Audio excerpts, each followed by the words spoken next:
নমস্কার বন্ধুরা, দীর্ঘ প্রতীক্ষার পর গত 31শে জানুয়ারি আমাদের 11,765টা শূন্য পদের উপরে রিক্রুটমেন্টের প্যানেলটা কিন্তু প্রকাশিত হয়েছে 9,533 জনকে নিয়ে। তো সেই প্যানেল প্রকাশিত হওয়ার পরবর্তীতে বেশ কিছু সমস্যার সম্মুখীন হতে হচ্ছে আমাদেরকে, তোমরা সেটা বারবার লক্ষ্য করেছো। তো এই প্যানেলকে কেন্দ্র করে একটা মামলা আমাদের কলকাতা হাইকোর্টে দায়ের করা হয়েছিল। সেখানে কি বলা হয় যে এমন কিছু ক্যান্ডিডেট রয়েছে যাদের বিএড এবং ডিএলএড উভয়টাই কিন্তু করা রয়েছে, কিন্তু তারা যখন ইন্টারভিউ দেওয়ার সময় ফর্ম ফিল আপ করেছিল তারা বিএডটা দেখিয়েছিল, ঠিক আছে। তো তাদের যেহেতু ডিএলএড কমপ্লিট রয়েছে তার জন্য তাদেরকে সুযোগ দিতে হবে, এই নিয়ে একটা মামলা করা হয় কলকাতা হাইকোর্টে। এবং সেখানেও এমন একটা পরিস্থিতি তৈরি হয় যেটা যে এই প্যানেলটার উপর একটা স্থগিতাদেশ পড়তে চলেছে, এরকম একটা মোটামুটি পরিস্থিতি কিন্তু তৈরি হয়। তো সেই পরিস্থিতিটা উঠতেই কিন্তু আবারও একটা মানে এই প্যানেলের উপর স্টে পড়ার একটা কিন্তু পরিস্থিতি আমাদের সামনে চলে আসছে।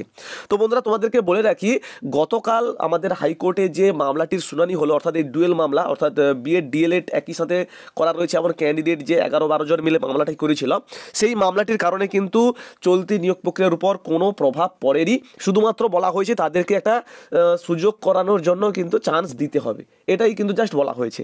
এর পরবর্তীতে আছি সবথেকে গুরুত্বপূর্ণ যে মামলাটি, সেটা হচ্ছে কিন্তু 3929 মামলা, যার শুনানি আগামী সোমবার রয়েছে। আজ শনিবার, কাল বাদ পরশু দিন রয়েছে, ঠিক আছে। তো এই মামলাটির কারণে কিন্তু আমাদের চলতি নিয়োগ প্রক্রিয়ার উপরে স্থগিতাদেশ পড়তে পারে। হ্যাঁ বন্ধুরা, এই মামলাটির কারণে কিন্তু চলতি নিয়োগ প্রক্রিয়ার উপর স্থগিতাদেশ পড়তে পারে। আর এই যে 3929 যারা মামলা করেছে তারা কিন্তু অধিকাংশই 2014 টেট পাস নট ইনক্লুডেড, ঠিক আছে, রেগুলার ডিএলএড, আর তার সঙ্গে কিন্তু বিএডও রয়েছে। বিএডরা তো বাদ পড়বে, সেটা নিয়ে কিন্তু কোনো সমস্যা নেই, কিন্তু তারা চাইছে প্যানেলটাকে আটকাতে, ঠিক আছে। আর যারা নট ইনক্লুডেড রয়েছে তারাও চাইছে কিন্তু প্যানেলটা আটকাতে। এমনও অনেকে আছে যারা প্যানেলে নথিভুক্ত হয়েছে, অর্থাৎ এই যে 9,533 জন যে চাকরি পেয়েছে তাদের নাম কিন্তু এই মানে এই যে লিস্টটার মধ্যে রয়েছে, তাছাড়াও কিন্তু তারা উঠে পড়ে লেগেছে প্যানেলটা আটকানোর জন্য।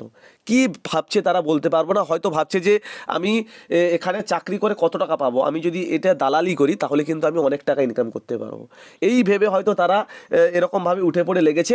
তো এটা কিন্তু অবশ্য কাম্য নয়, যেহেতু তুমি একজন মানে সরকারি চাকরিজীবী হতে চলেছো, তো সেটাকে বাদ দিয়ে মানে শিক্ষকতাকে দূরে ঠেলে দিয়ে এরকমভাবে ইনকাম করাটা কি ঠিক? মানে অনেক ছাত্রছাত্রী কিংবা অনেক ক্যান্ডিডেটদের মানে ভবিষ্যৎ এখানে কিন্তু জড়িয়ে রয়েছে, তো সেটাকে নিয়ে খেলাটা করা একদম উচিত নয়, ঠিক আছে। তো বন্ধুরা, এবারে বলি, এই যে 3929 মামলা, এর মধ্যে কিন্তু নট ইনক্লুডেড অনেক ক্যান্ডিডেট রয়েছে যারা রেগুলার বেসিসে ডিএলএড, তো তারা যেহেতু প্যানেল থেকে বাদ পড়েছে, তো তার জন্য কিন্তু তারা উঠে পড়ে লেগেছে এই প্যানেলে তাদেরকে নেওয়ার জন্য, কেননা এটাই তাদের কিন্তু শেষ সুযোগ। এর পরবর্তীতে কিন্তু তারা কোনোভাবেই আর চাকরি পাবে না। কেন পাবে না? তাদের একাডেমিক কিন্তু প্রচুর কম, ঠিক আছে, কোনোভাবেই কিন্তু তারা পাত্তা পাবে না। এই জন্যই কিন্তু তারা মোটামুটি চাইছে যে কোনো পদ্ধতিতে এই প্যানেলে তাদের যেন নামটা আসে, এটাই হচ্ছে কিন্তু মেন ফ্যাক্ট। আর এই জন্য কিন্তু মামলাটি করা হয়েছে যাতে চলতি নিয়োগ প্রক্রিয়ার উপরে স্থগিতাদেশটা ফেলা যায়, ঠিক আছে। তো এবারে বলতে পারছি না যে আগামীকাল কি হবে বা আগামী সোমবার কি হবে, ঠিক আছে। তো বন্ধুরা, 23 জেলার পক্ষ থেকে যে ফান্ড কালেক্ট করা হচ্ছে সিনিয়র অ্যাডভোকেট দেওয়ার জন্য, তো সেখানে তোমরা অবশ্যই যোগদান করো। এবং আমি বলে রাখি, 3929 পক্ষ থেকে কিন্তু অলরেডি সিনিয়র অ্যাডভোকেট ওখানে দেওয়া হয়ে গেছে, ঠিক আছে। সিনিয়র অ্যাডভোকেট কিন্তু ওখানে হায়ার করেছে ওনারা। তো বন্ধুরা, বি কেয়ারফুল। আর এইখানে যদি স্টে পড়ে যায় তাহলে কিন্তু আবার 7-8 মাস আবার বসে থাকতে হবে, এটা তোমরা কিন্তু ধরে নিও। পর্ষদ কিন্তু বলেছে আগামী 7 দিনের মধ্যে নিয়োগপত্রটা দিয়ে দেবে, আর সে মাফিক ডিপিএসসিতেও কিন্তু প্যানেল পাঠিয়ে দেওয়া হচ্ছে, ঠিক আছে। ডিপিএসসিতে বলে দেওয়া হচ্ছে কোন স্কুলে কত ভ্যাকেন্সি, কীরকম, কোথায় কি লাগবে, ক্যান্ডিডেট কোথায় কি চাকরি করবে, সব কিছু ডিটেলস কিন্তু কালেক্ট করা শুরু হয়ে গেছে। আর এর মধ্যে যদি স্টে পড়ে যায় তাহলে কিন্তু আখেরে ক্ষতিটা তোমাদেরই হবে, ঠিক আছে। আশা করি বুঝতে পারছো আমি কীটা বলতে চাইছি। তো এটাই শেষবার, তোমরা অবশ্যই সাহায্য করো এবং চেষ্টা করো যাতে স্টে থেকে বিরত থাকা যায়, স্টেটা যাতে না ফেলতে পারে সেই দিকেই কিন্তু তোমরা খেয়ালটা রেখো। বুঝতে পারলাম কীটা বলছি? তো আশা করি বুঝতে পেরেছো। তো বন্ধুরা, আগামী সোমবার খুবই গুরুত্বপূর্ণ একটা দিন, আর এই স্টেটা যদি না পড়ে যায় তাহলে কিন্তু তোমাদের জীবনটা একদম আগামী দিনে অনেকটা সুগম হয়ে উঠবে, ঠিক আছে। তো চেষ্টা করো স্টেটা যাতে না ফেলতে পারে সেই দিকে।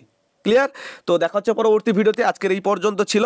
তো বন্ধুরা তোমরা চেষ্টা করো যে যেরকম পারো, যেটা ধার্য করে যে 1000 টাকা করে তোমরা অবশ্যই ওখানে ফান্ডটা দাও আর তোমাদের চাকরিটা বাঁচাও।